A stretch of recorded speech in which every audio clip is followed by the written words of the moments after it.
Qozog'iston Putinni himoya qildi. Bu G'arbga ochiq signalmi? Rossiya prezidenti Vladimir Putin Qozog'istonda global miqyosdagi shaxs sifatida hurmatga sazovor.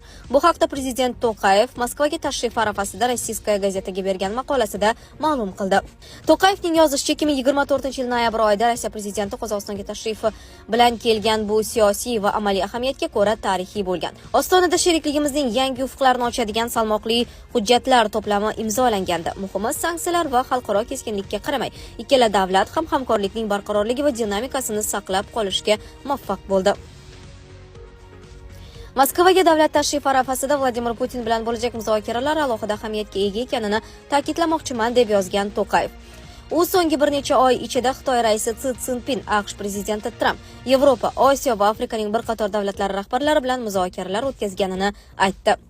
Ularning ko'pchiligiga siyosiy spektrning qarama-qarshi qutblarida joylashganiga qaramay, barcha davlatlar xalqaro munosabatlarning asosiy muammolarini hal etishda Rossiya va uning rahbarining alohida rolini tan oladi. Boshqacha aytganda, zamonaviy dunyoning ziddiyatlarini Moskvaning ishtirokisiz bartaraf etib bo'lmaydi, deb yozadi Qozog'iston prezidenti. Shuningdek, To'qayev Qozog'iston va Rossiya o'rtasidagi tovar ayirboshlash hajmi 30 milliard dollarga yaqinlashganini aytib, Putinni e'tirof etdi.